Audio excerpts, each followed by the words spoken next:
Hey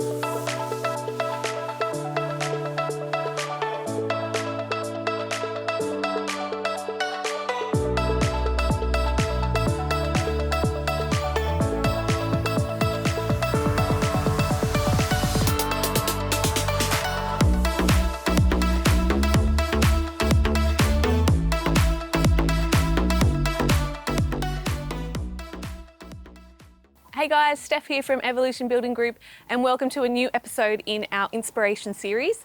Today we are visiting Your Home Consulting here at Oak Flats and we're going to go inside and talk to Kiah about electrical planning. Let's check it out. Hey guys, I'm here with Kiah. Hello Kiah. Hi Steph, how are you going? Good, thank you. Thank you for having us today. You're welcome. Can you tell us a little bit about Your Home Consulting? Yeah, sure. So our company was first brought into being to help people actually plan their electrical needs and so forth without actually having to speak directly to the electricians on site. Mm-hmm. So they're in a relaxed environment, plan things out, methodically and calmly so that they tend not to miss things. Mm. So that seems to work pretty well, I think. Yes. So that's how we came about. Yep. And what's involved in a client coming to see you? Where would you start for an Evolution home? So basically I get all their information, so I get a set of their plans, their kitchen plan, joinery plans and so forth. Then we draw up a standard electrical layout which includes everything that the builder's given them as their inclusions basically. I contact them of course and book them in and I send all that information, so they get quite a bit of information to begin with before they actually even come in here, so that they can look at those plans for a couple of weeks generally before they've actually walked into the office, and then we can sit down. So a lot of the time they've already got an idea of what they want, and then my job is then basically to fine-tune that, to give them ideas that maybe they hadn't thought of, or change things that electrically can't be done or in that particular way, or move things around and so forth. So it just makes it really stress-free. Yeah. Now, research and planning is key in electrical.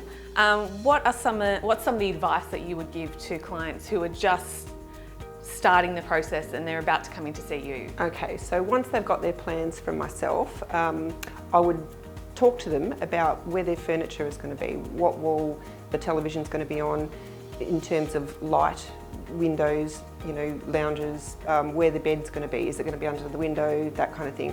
Are they putting a pool in? Are they putting a spa in, a sauna?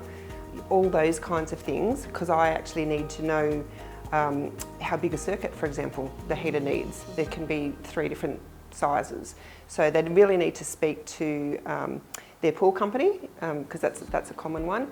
Home theatre requirements, are they wall mounting televisions? Yeah. Are they just going to be on cabinets? Do they want data points for those? Do they tend to stream? Is it going to be Wi-Fi? Do they work from home? All of those kinds of things. So a little bit of research beforehand, but we send a checklist out with all of those questions, so they don't forget, hopefully. So. Kiah, what are some of the challenges you've seen working in the electrical industry and planning for clients when they come in?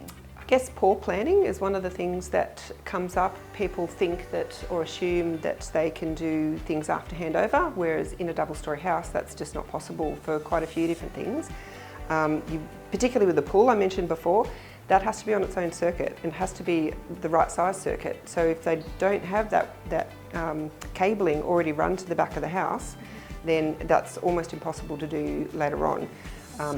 Or if it is possible, it's extremely expensive. Mm-hmm. So wiring for downlights, for example, on the ground floor of a double-storey house, pretty much impossible to do later on as well. So it's important to make sure that if something needs power, that there's power near it. So even fireplaces, gas fireplaces, gas points need a power point somewhere near them. So that's something that occasionally clients won't realise and then think they can do later on, and then all of a sudden that's not the case. Yeah. So I would point that out to them to make sure that they actually add in what they need to now.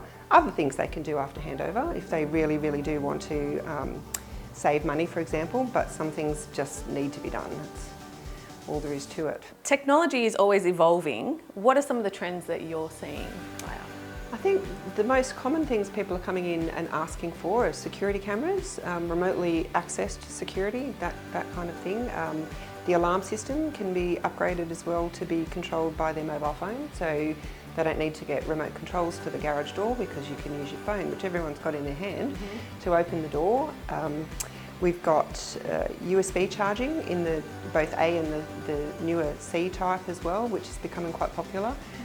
People do think automatically that they can charge their phone wirelessly, but that takes 3 times the time than if you plugged it straight into a USB charger. It's a super fast charge, so that's something that people are really looking forward to as well. Yeah. So, and intercom, so you can have an app control intercom as well, so that you can actually see who's at the door while you're at work. You touched on data points previously. What are some of the things that you would recommend for people who work from home? That's a big one actually. So for a period of time, people didn't even use their study. It became a spare room. So now it's a study. So wireless access points as well, but obviously the data points, if they've need a good speed for their internet, good lighting and lots of power points. Things like the USB chargers in the study as well. So, but good lighting's really important for that study environment, so, and where the furniture is going to be. Yes. Now, Kiah, what's some of the tools and software that you use to help a client with the process? Yes, so we do have some amazing software that was developed for us that in real time the clients are sitting here and I'm adding PowerPoints, moving things around, redesigning layouts and so forth so that they can see various options. Back in the day we used to hand draw those plans, so obviously that didn't have as much flexibility. And it also means that we can provide them with an itemised quote instantly. So it's fantastic. Kiah, what would be your tips and recommendations for a client building their new home on their journey to make it an easy and enjoyable one? So first and foremost is plan. Have a look at the checklist that we send out to you, visit a display home, imagine what your family is going to be doing in that house, what the rooms are being used for. A room that today is a nursery will be a teenager's room in 15 years' time. Where do the PowerPoints need to be? How many do you need? What kind of technology is going to be available in 10 years' time, and how do we future-proof for that so that you don't need to renovate, basically. So planning is key to the whole process. Okay, electrical planning. Planning. What do you love about working with Evolution Building Group? The staff. The staff. No, actually all the staff, I mean that. The staff are fantastic. The designs are so interesting, and then of course the clients, they're all so different.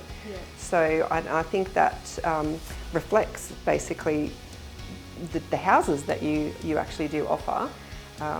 You've got small houses that, or studios, right up to huge mansions, and the clients reflect that as well. So those are probably the biggest things, I think. Oh wow. If anyone wants to find out more about your home consulting, where should they go? Well, you can give me a call if you've got any questions, want to go through anything, or visit our website, yhc.com.au. Okay. Well, thank you for having us. It's been really great to see you again. Thanks for coming. Thank you for showing us around. Excellent, thanks. Well, that's a wrap, guys. Thank you for watching. A huge thanks to Kiah from Your Home Consulting for taking us through some great tips and advice about electrical planning. If you'd like to see more episodes in our inspiration series, please visit our website. There's plenty more to find out about.